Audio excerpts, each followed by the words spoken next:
Hi, it's me, Tracy, your literary and tea time companion, and today is the day. You have asked, and I will answer.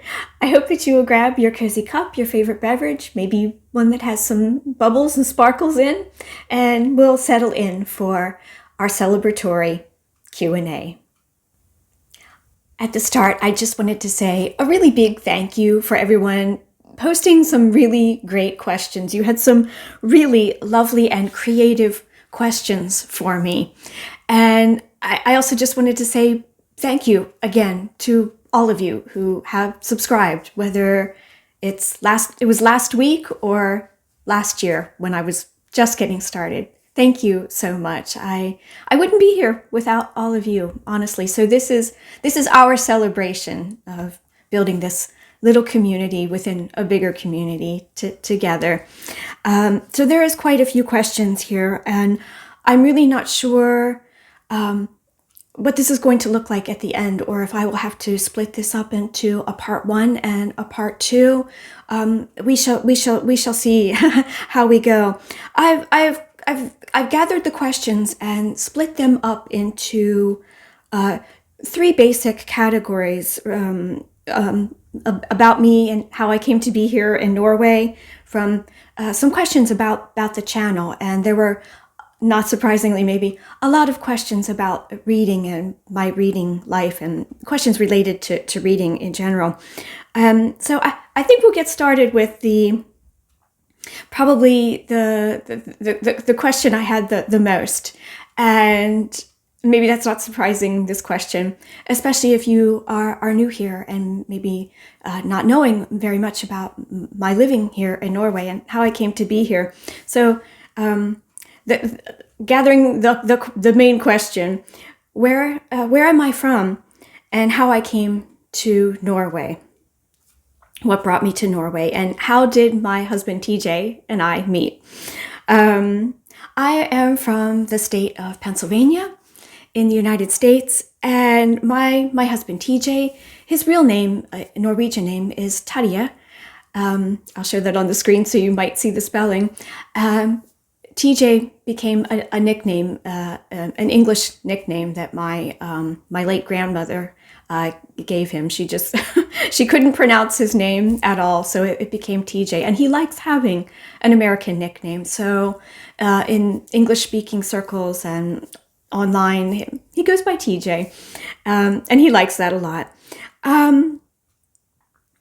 Well, where to start? To make a long story short, we met in the latter half of the 1990s, and we were pen pals to start with. I had seen an advertisement in the back of the New Yorker magazine for an organization called Single Book Lovers. Sadly, it no longer exists, but one of its basic aims was to help bring together in relationship people who loved books and literature. And you had to, this was in the days before Twitter though, you had to submit a very short 1-line bio. And I did that. And I was a member for a couple of years. And then they added on international members as well. And it was coming up to a time where I was thinking that maybe I would no longer be a member. I was meeting some people, but more like friends, which was great, but I was hoping for a more serious relationship with maybe more for the future. And well, it's a long story.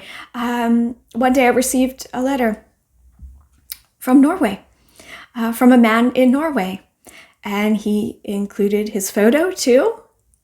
Very cute. And he was a Single Book Lovers member as well, and we exchanged letters for quite a while. It was as they were after a while there became phone calls as well, which was rather expensive, and this was the time when the internet was really kicking off and really booming and making traction around the world. And so there was email eventually too. I would say that we were communicating for a good year and a half, maybe a little longer. It was nearing the end of year holidays, and I knew that he had not traveled to America before, so I asked him if he would like to come over and experience an American Thanksgiving with me and my family. And he said yes. He bought the tickets. He came over, and we hit it off in person. The love of literature was one of our first things, and we love music, art. There is so much that we have in common. We built a very nice foundation of friendship, which continues to this day. And we really hit it off in person. We realized very soon that transatlantic dating was not going to really work for us in the long haul. And I came over here, and we got married, and that's how I came to be here. And family and friends thought we were crazy.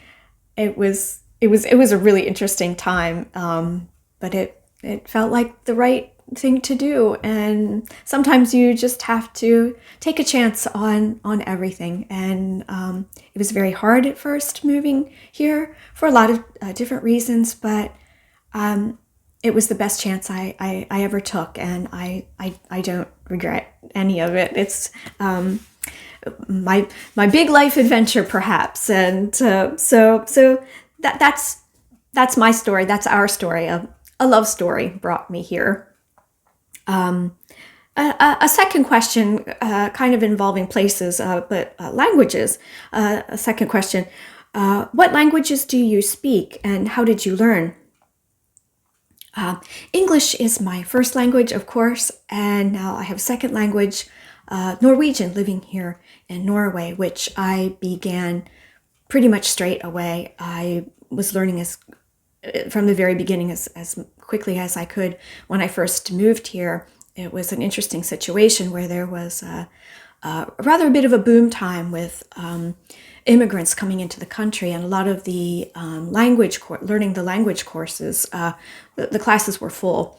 So TJ started helping me to learn the language, and I started learning through cookbooks and children's books and learning Norwegian. And that also added to the fun time after I first came here. And I've just gradually built my competence with the language as the years have gone past. I'm still learning. After all this time, I've been living here in Norway for 25 years, but I still feel that I am learning the language. It just will be a lifelong project alongside living here. What is interesting is that living here in Scandinavia, there are some similarities between some of the languages. I'm thinking in particular Danish and Swedish. There are some similarities there. Not so much Finnish. That is quite a different language group altogether. But Danish and Swedish have a lot of similarities. So while don't ask me to speak the languages, I can read them, which is a lot of fun. So I enjoy that. So I haven't really learned them properly, but through exposure to the languages living here in Scandinavia, I could get by. I can get by in Denmark and Sweden with Norwegian. We bridge the gap since there are some similarities, and that is because the Norwegian language has a Germanic base, and so do those languages. And because of that Germanic base, sometimes I can pick out a little bit of German. I'm not sure if I could read a whole book in German, but when we were in Vienna, in Austria some years ago, I could pick out a little bit. I could read signs and just some little things, some things in the newspaper, that sort of thing, some of the German. When I was in high school, I had a semester of German as part of a foreign language experience program. I called it FLAP.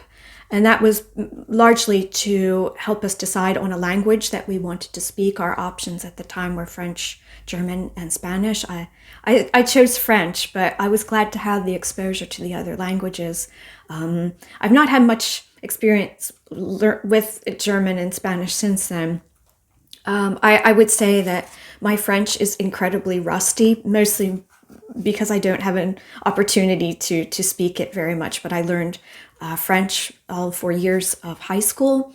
I loved French so much.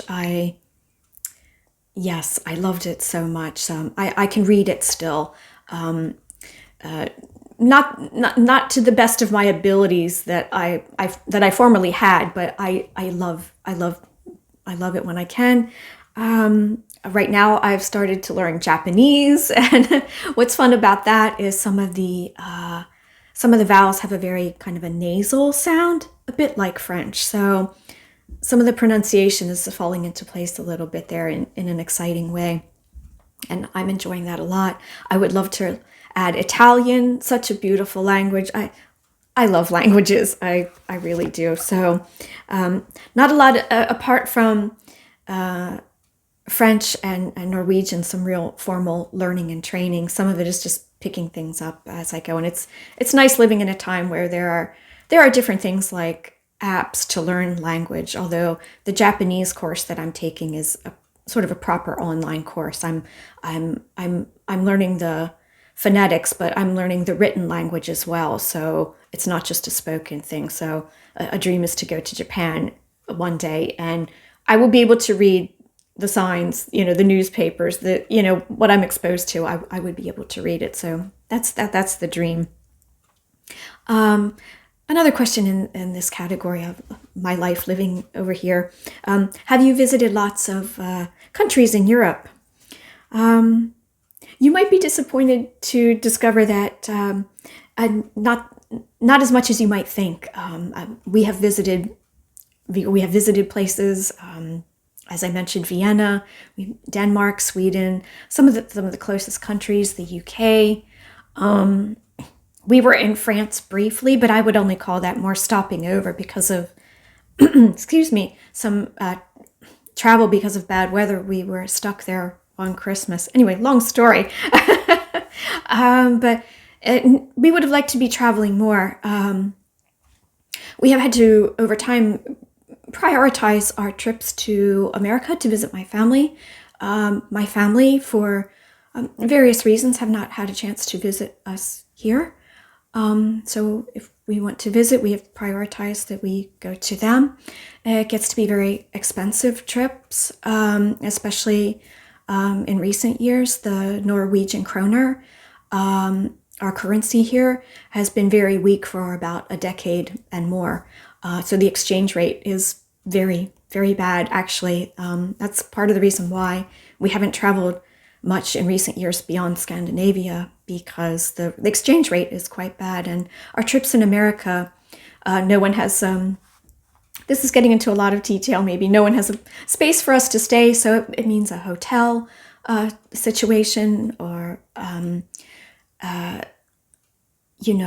food, transportation while we're there for the 2 weeks, 10 days that we're there. So it gets to be a very expensive thing. So we still have dreams of wanting to travel a bit more if we can. As I said, Japan is a place I would love to go. I would love to travel to Italy yet. I haven't been there yet. I would love to. So I need to learn that language too. I would love that. So yes. So still some travel dreams while we're here. And another question in this category. If someone were coming to Norway, what 3 things should they see? That's a hard question, mostly just because Norway is a beautiful country. And maybe you already know, most of you maybe already know that. You maybe have seen about the beautiful nature that we have here, the mountains, the fjords. We are a country that is mostly surrounded by sea. So the sea is very accessible. If I had to choose, if you're coming here, you are pretty sure to be landing in Oslo, the capital city. So I'm going to imagine that you have a little bit of time, several days, maybe a week, and you'll want a couple of days in Oslo, the capital city. It is not necessarily the biggest, most showy of European capitals, but you can do a lot in just a couple of days to enjoy the city, and there's a lot to offer. Museums, places to eat, just very interesting places. In the center city, there's a lot of architecture that is very, very, very interesting. So I would definitely recommend a big city stop as you're beginning your trip here, your week here. And then going out west, the fjords, Geiranger, Hardanger Fjord. There's just the fjords that cut through and lace through the country are well known for their beauty, and it is absolutely worth going to the western part of the country to see what you were able to of that. And it can be tricky navigating around, driving around. It's can be long drives between places, but it is very worth it. And if you have time, go all the way out to the city of Bergen, and you'll be near the sea out there. And then if you have time, you're going up north, way up north to the Lofoten Islands, which again, where mountains meet the sea. It's beautiful. It's breathtaking. And I could also recommend the city of Ålesund. We have been there. It's a beautiful, beautiful city. It's like the Venice of the North. It's really beautiful. I will see if I can insert a little photo here for you to see. Yes, there's so much beautiful nature here. A trip just to explore nature here, I would highly recommend if you are a person who loves to walk. There are a lot of walking possibilities. What's beautiful about Norway is that you are close to nature no matter where you live. A city, you can quickly get out into nature. If you're in we live in a small town near the coast. We have lots of nature here, the coastal trail that we walk very often, and I have shared about that in some videos. And rural areas as well. There's just a lot of beautiful places here. So please do come over and let us know when you're coming. We'll help you plan your trip. So yes, and that the next category would be more questions pertaining to myself, and I would say miscellaneous things. I will take a quick break and we will come back with more questions. And now for a few questions that you had about me, sort of my life in general, things that I'm interested. I've had this sort of as a miscellaneous category of questions. And number one, do you enjoy crafts? And I'm tacking on another question, and you'll see why in a moment. What was your first knitting project?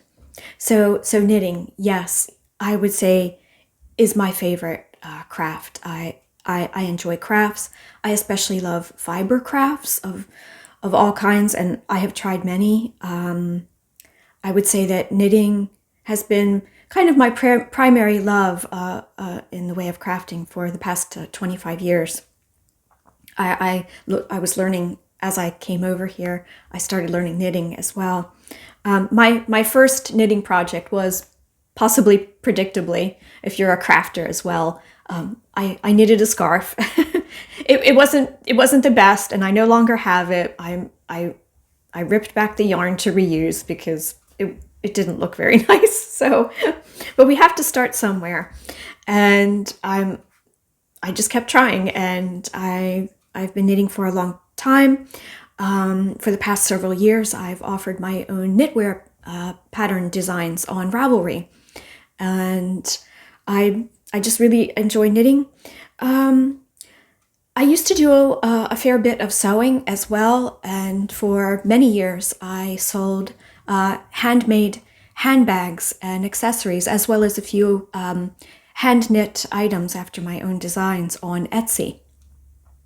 And that was a really interesting time. That was a previous creative incarnation of mine when I had a shop on Etsy. And I dabbled in different types of sewing, even sewing some of my own clothes and other things. I made quilts. I dabbled a lot in mixed media painting,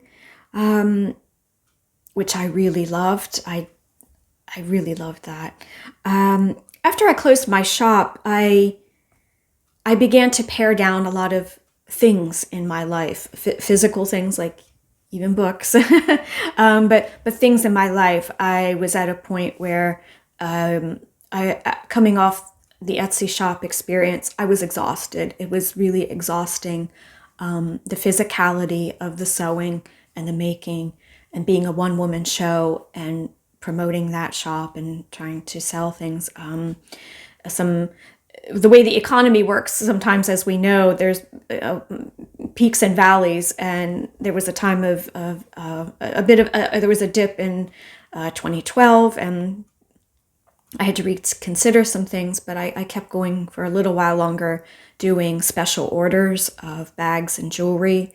That kept things afloat for a little while, but eventually it was not financially viable to keep going, and I had to close up.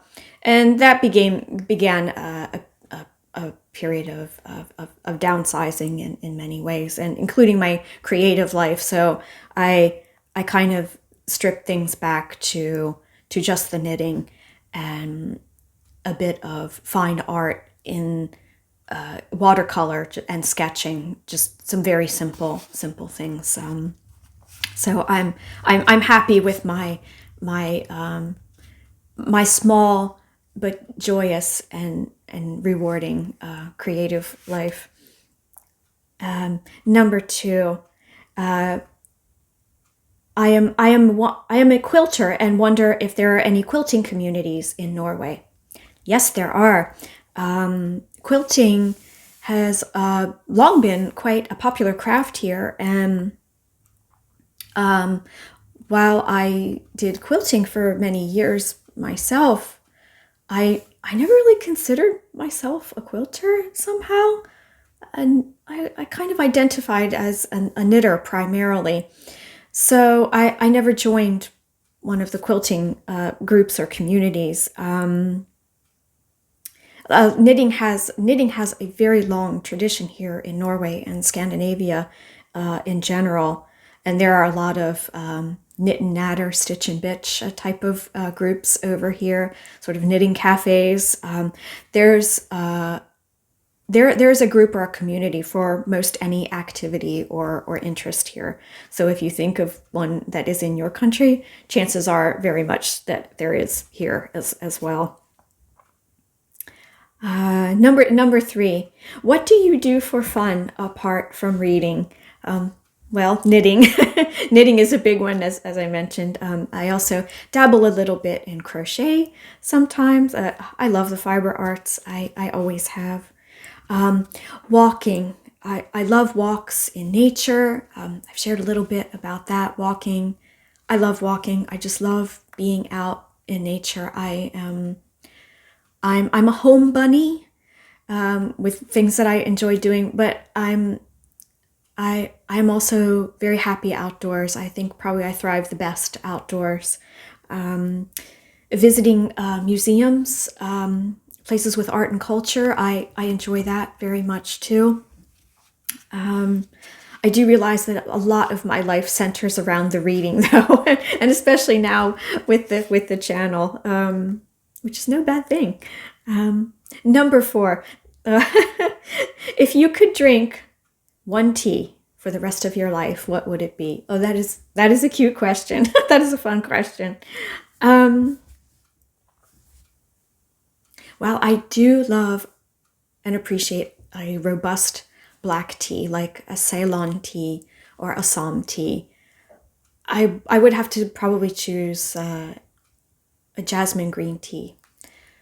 That fragrance, I would want to have that for the rest of my life, and the delicacy of the green tea and the floral fragrance.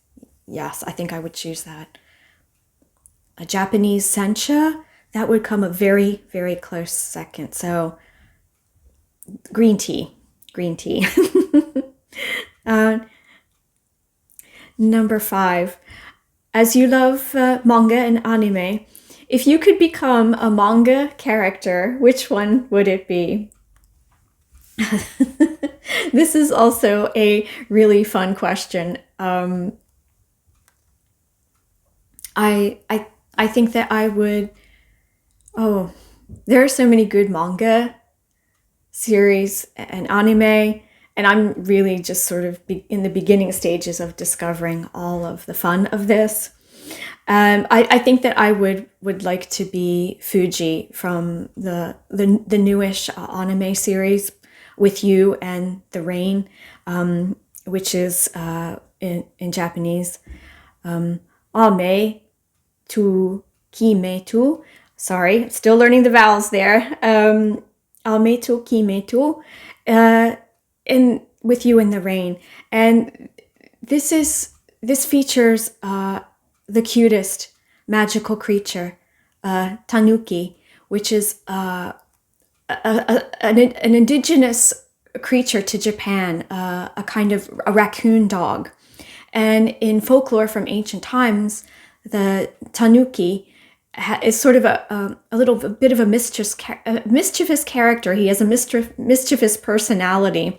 And in this story, a woman, Fuji, comes across this strange animal, and it's raining, and the tanuki offers her an umbrella, and she takes the dog home. She is captivated by his whimsical nature, his mischievousness and sweetness, and so begins her Fuji and her life with the tanuki, which his name is you, you, hence with you and the rain. And I was thinking that I would like to be Fuji. She's a writer. I would love to be a writer. I feel like I'm an aspiring writer in my later life now, and I've just lost my cat, so a tanuki would be very fun to have some fun and fluff adventures with a magical raccoon dog. So I think that would be my choice. Yeah.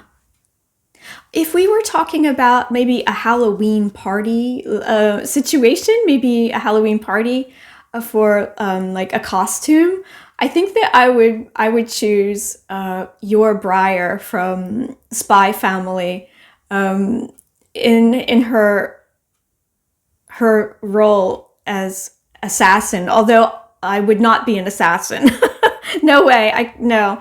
But in her garb as the Thorn Princess, it's very fun. That would be a great Halloween costume, I think. Although yours blessed with a more curvaceous body than myself, so I'm not sure that I could fill out the uniform, the costume very well. So I think I'll go with Fuji. Yes, from With You in the Rain. Yes. Number 6. If you were to give advice to your younger self, what would it be? Goodness, in hindsight, there's probably a lot of things that I would encourage my younger self with to be or to do. Probably a big one would be lighten up. Lighten up and let your light shine a bit more. I was painfully shy as a child. Most social situations were very tough. And even as a teenager, I was very serious as a teenager. I was a real geek. I had kind of an inner obsession with trying to be the best that I could possibly be at most everything, and acquiring knowledge. And I was just reading a lot all the time, and just probably to an extent that I lacked a sense of humor. So I've been kind of making up for that as time has passed. Just to be brave, just to to shine my own individual light. And that is something I've been working on through my 30s and 40s, and now I'm in my early 50s. I'm 52, and I've been I didn't know it at the time when I was younger, but being a highly sensitive person, that was part of all of that. And so I've just been trying to be brave, to shine my light, to be bold and do different things. I've like this, like BookTube, like YouTube, just trying as much as I can and just having a great time while I do it, and having some laughs in between as well. So yes, so that concludes some of the questions related to me, myself, and some interests. We'll have another break and go into some questions about the channel. In this segment, we'll have some questions that you had for me about the channel. Quite a few different questions. And I had a couple of questions about monetization. And I'm hooking a couple of questions together here. I've loved watching your channel grow. Now that you're past monetization, what has been the biggest surprise or the most important lesson you've learned from the journey so far? Well, first of all, thank you. Thank you for being here and being a part of this community, helping it to grow. That's why we're here. We're celebrating us, not just me. I'll take the second part of this. Most important lesson learned. I'm just shy of a year here, so I feel like I'm still learning a lot of lessons so far. But I would say that my biggest one so far has been just to try this. Just to try. I had been wanting to try a channel earlier, back in 2022. Life was very hard then. My TJ's mother had been struggling with cancer for a few years already, and 2022 was the year things went really bad. I had even made my intro video. I was starting to put some things into place to get started here, and it was something I knew that I was not going to be able to really devote a lot of time to. There was a lot happening, and she passed away later in 2022. So I didn't get to get started then, and life brought a lot of other things along the way. But then it was the end of last year. I realized that if I don't get going now, then I'm probably not. So the biggest thing is just try. If you ever wanted to try this, whatever your topic might be, just try, and your people will find you. I think that's another thing that I've learned. Giving it time, and the people that resonate with your heart's message will find you. It takes time, but it will happen. We can talk about some other things related to what success might look like in a bit. Probably for full disclosure, though, on the monetization, I am not monetized. It has only been until relatively recently that I would be able to apply for monetization.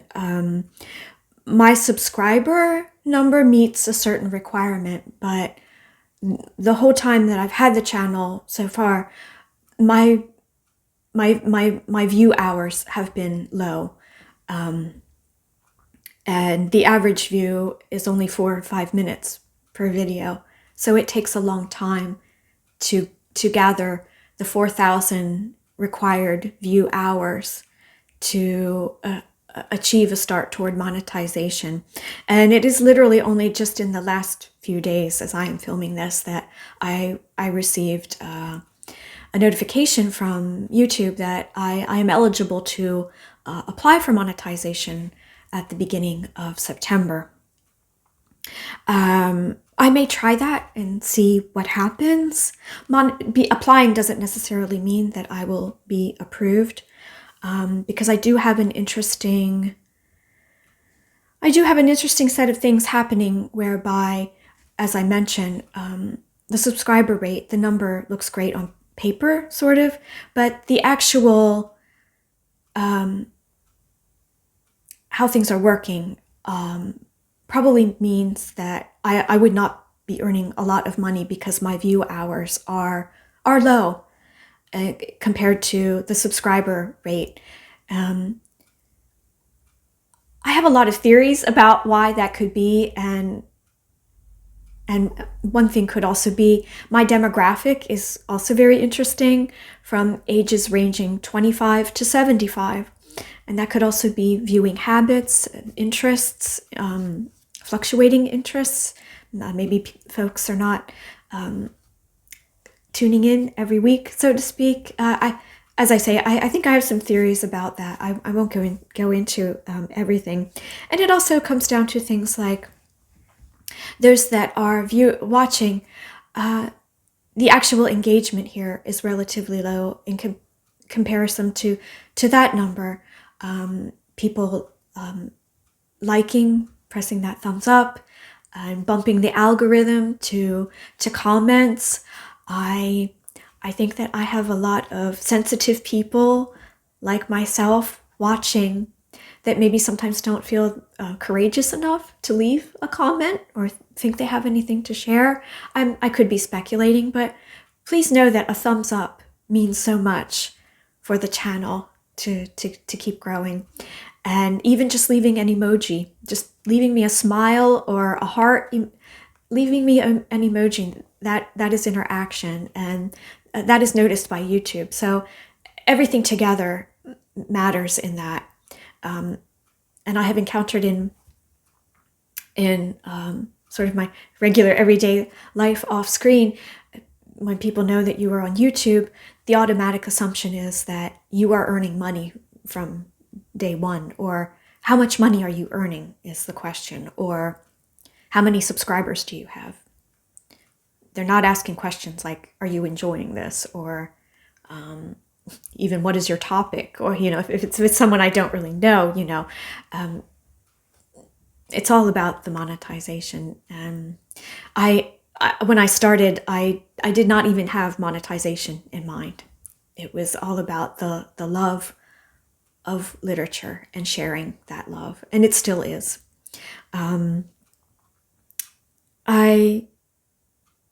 That is the first and foremost reason that I'm here. And I'm at a point now where it is getting a little bit interesting, and as I'm experiencing this and things are evolving, I am reaching a point at the moment where, honestly, I'm struggling with how to do this sustainably, and so something like being able to add the super thanks button, or maybe even Patreon, where I could offer some extras. That is a thought that I'm currently entertaining. I don't know what you think about that. I'm not sure if the community is big enough here for that to even. I'm just being honest. I'm still going to be here. Don't worry. I may need to change a few things to be able to keep doing this in the future. It is a lot of work. The behind the scenes. It is the equivalent of a part-time job, a full-time job. There are some weeks where it is time-wise equivalent of a full-time job, and I'm doing other things as well. But I enjoy it, so much. I enjoy all of you so much, and the conversations and the sharing that we have here.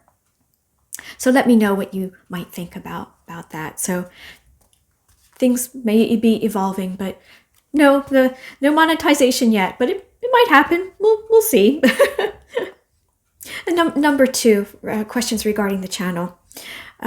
Your channel has such a calming aesthetic, and TJ's music is a huge part of that. Will he be creating more music for the channel? Thank you.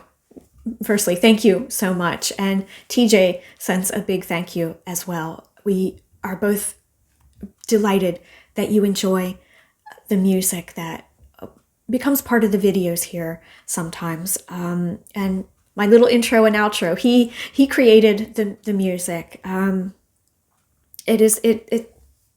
That has been a little extra here that we didn't quite expect, and especially like the response. I knew when I started that I wanted an intro and outro. I love the music. I kind of approached the channel initially as almost like a podcast. I did an audio podcast on a blog that I had many years ago, and I enjoyed that so much. And we had music there too. TJ contributed music. That was a lot of fun. And so I approached it that way. I wanted music at the beginning and the end. And I knew that there would be maybe some opportunities for music at other times as well. So that's been just a lovely bonus here. But to answer the question, also, yes, there will be more music. TJ is working on some new pieces right now. So hopefully you will be hearing them in the very near future. And a kind of related question, number 3. As I am a fan of your husband's exquisite music, what musical background does he have? Again, thank you. It really does mean a lot. TJ's an amateur musician. He has no formal education in music. He's always just had a great interest in music. And he's always loved many genres of music as well. He started composing his own music from a rather young age, 10, 11, 12. He also has a wonderful voice. He sings very well. He has a beautiful singing voice. Although he doesn't sing very often, he does. He plays primarily keyboards, electric keyboards, also the guitar, both electric and acoustic. He would love a baby grand piano.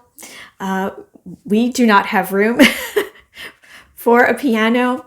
He has a keyboard and analog keyboard set up upstairs in his office space. But he dreams of a proper piano, and he would like to play the drums. He's dabbled a bit, but he would like to play the drums. It's a pity that the car needs the garage. We have a tiny car, tiny garage. It would be a pity that that we couldn't make it over into some kind of a music studio. That would be a dream, right? Number 4.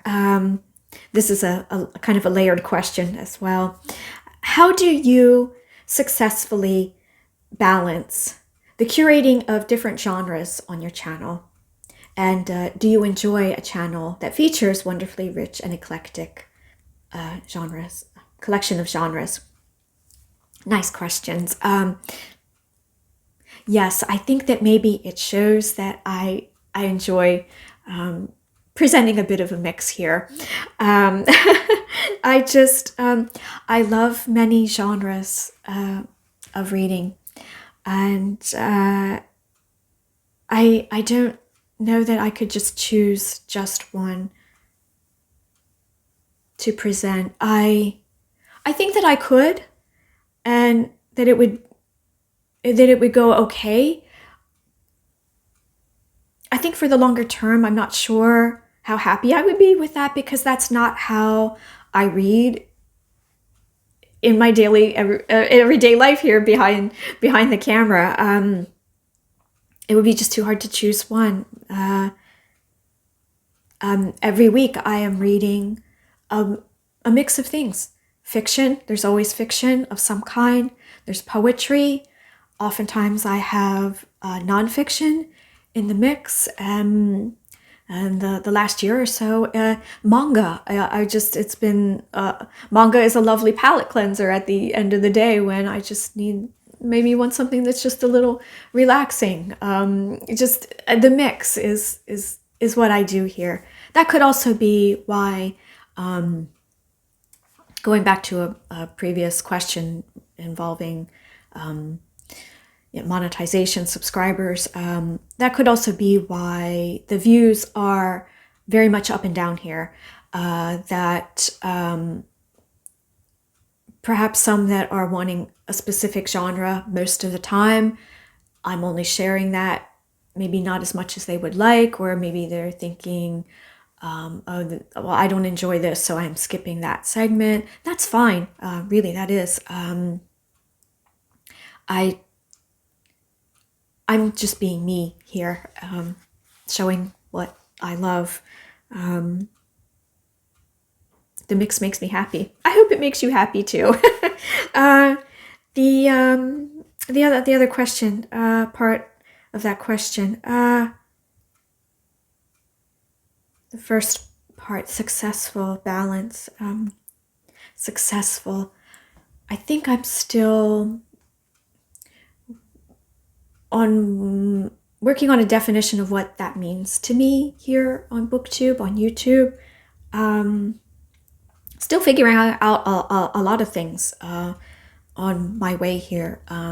My own definition of success, whether that means monetization or not, whether or not I'm focusing on one genre.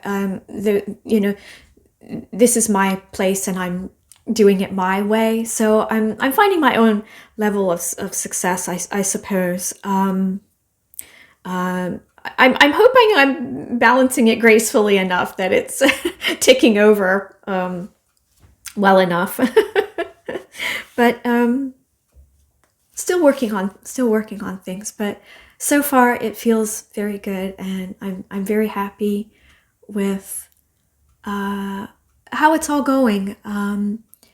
A bit like moving here. This is one of the biggest things I've tried, and I'm just glad I've tried. That it's been a very, initially it was a bit of a learning curve, but now it feels like I've established this nice little corner, this nice little home within the larger BookTube community, and it feels really great to be just a small part of this big beautiful community. I'm just happy. And number 5, I really love the peaceful, cozy feeling of your videos. I'm curious, does living in Norway and being surrounded by the environment influence the calm aesthetic and the books you choose to share? That is such an interesting question. I'm so glad that you are finding peace here, some refreshment, as well as maybe some food for thought, some new to you reading. If I can help share that, that really makes me happy. Wow, that's really lovely. Thank you. There is a lot happening in the world at large, and I am seeking peace myself oftentimes. I very rarely read the news. TJ fills me in on things. Not that I am ignorant of what is happening. I do read the news sometimes. It's not that I'm not informed, but it's how I choose to go. how I choose to go about that is what I maybe should say. But I am often trying to find peace. And I think that this has been part of that. Being here with you helps add to the peace of my life. And if sharing my peace with you brings you joy, that's double the joy, isn't it? So thank you for that. I'm so glad to know that. As for the environment, well, I suppose our environment influences our life. Our outer environment and our inner environment, and our inner environment too. Not just where we are living and how we are living, but our inner environment. I guess I never really thought about how living here might influence me, but I suppose that in a way it does, because of, there is certainly the whole hygge concept, the sort of the concept of the ideal of coziness, of creating a contented environment, in surrounding yourself with a contented and cozy home. The lighting of the candles, the being with the people that you love, just cultivating a part of life that feels good, that brings you happiness. And maybe this channel is more hygge than I realize. I suppose that I have absorbed the hygge. I have absorbed this element, this bit of the environment, of the Nordic culture, and that it just can't help but show up here. Am I really answering the question? I hope that answers the question. It's just not something I've really thought about, but I suppose it's sort of like, the whole by osmosis thing. By living here, I've absorbed it. And so by absorbing it, I'm radiating it outward, which is kind of a beautiful thought. I think, maybe, I hope. So yes, those are the questions related to the channel. I will take a small break and we will get on to the bookish life questions. I think that we will say that this is enough for a part 1 today for our celebration Q&A. Stay tuned. Very shortly, I will share a part 2 all about my bookish life, my life, all good things with books. Thank you so much for being here today, for your wonderful questions. This has been so much fun. Until next time, I wish you happy reading, and as always, I wish you many blessings. I will meet you here again very soon.